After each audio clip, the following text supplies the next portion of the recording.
គ្នាថ្ងៃនេះខ្ញុំនឹងមកនិយាយអំពីរឿងមួយដែលមានចំណងជើងថាសុបិនកុមារ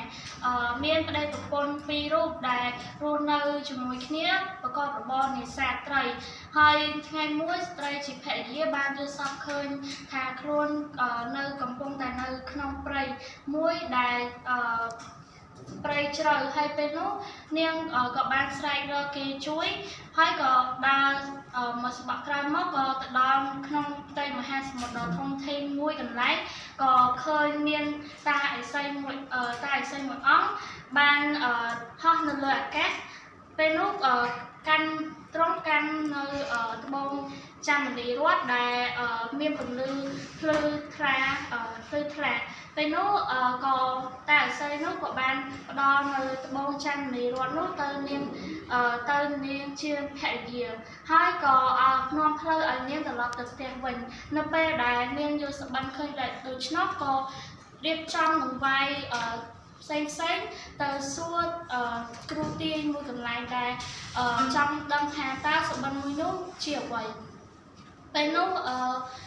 គ្រូទាយមួយនោះបានទូទាយថានាងនឹងមានកូនប្រុសមួយដែលមាននៅភាពល្អត្រឹមត្រូវនិងមានសិលធម៌ល្អនៅពេលដែលលើកដូច្នោះនាងជាភរិយាក៏សប្បាយចិត្តហើយបុរសជាប្តីក៏មើលថែយកចិត្តទុកដាក់រហូតដល់ប្រសូតបានបុត្រមួយមានដែលដាក់ឈ្មោះថាសុបិនកុមារគឺជាក្មេងប្រុសដែលមាននៅសិលធម៌ល្អនិងមិនដែលបរបាញ់សត្វសម្លាប់ជីវិតសត្វនោះឡើយនៅពេលដែលសុបិនកុមារមានវ័យ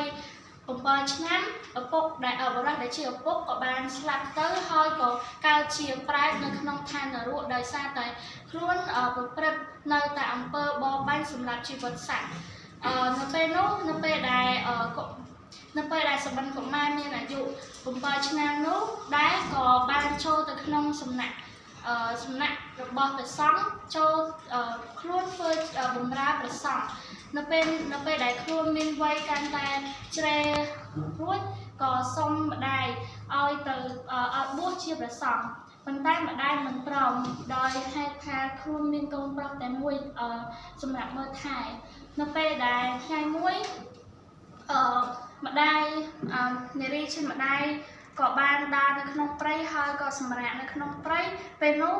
យមរាជដែលបានចាត់យមបាលពីររូបឲ្យមកមើលថានរណាគេដែលមិនបានសាងបុណ្យកុសលនៅក្នុងលោកពិភពលោកនៅក្នុងឋានលោកនៅពេលនោះ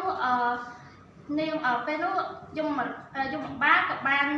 ចាត់ឃើញនាងដែលជាអ្នកបេះបន្លែនៅក្នុងព្រៃនោះក៏ចាប់បលឹងរបស់នាងយកទៅឋាននរកពេលដែលមកដល់ឋាននរកនាងបាននិយាយប្រកែកថានាងមិនបានធ្វើអ្វីទៅដល់សម្រាប់ដល់ជីវិតសត្វអីនោះឡើយប៉ុន្តែនាងបាននិយាយថាដោយសារតែអ្នកមិនបានខាត់កូនមិនឲ្យសាងភ្នោះតែដោយសារតែបុណ្យកុសលរបស់សុបិនកុមារដែលបានសាងភ្នោះនៅពេលដែលខ្លួននៅវ័យជាក្មេង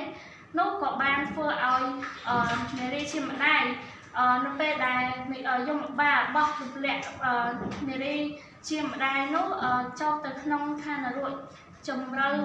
100 យោជន៍ក៏មានសន្ទប់ការឈប់មួយបានត្រនាង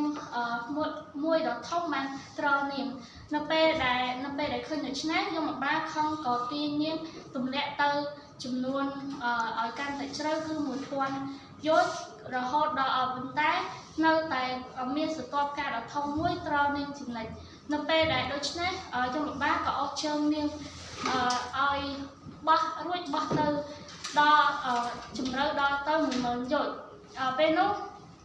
សន្ទប់ការឈប់នោះនៅតែត្រខ្លួននាងដដែលពេលដែលយមបាលឃើញដូច្នេះក៏ភ័យលោកជង្គង់ក្រាបថ្វាយបង្គំសូមអភ័យទោសរួចក៏នាំយកប្រលឹងរបស់នាងត្រឡប់មកវិញនៅពេលដែលនារីជាម្ដាយនោះបានឃើញបានឃើញនៅទស្សនភាពនៅភាពដែលមិនល្អដូច្នេះក៏ឲ្យកូនដែលជាសុបិនកុមារទៅសាងភ្នោះរួចក៏បំពេញ បនកសលរបស់ខ្លួនរហូតដល់កើតជាទេវតានៅក្នុងឋានសួគ៌ហើយនៅពេលនោះគុណបនកសលដែលសុបិនកុមារបានសាងភ្នួងនេះក៏ជួយទៅដល់ឪពុកដែលជាប្រែតនៅឋាននរកឲ្យខ្លាចទៅជាទេវតាដោយនារីជាម្ដាយដែរ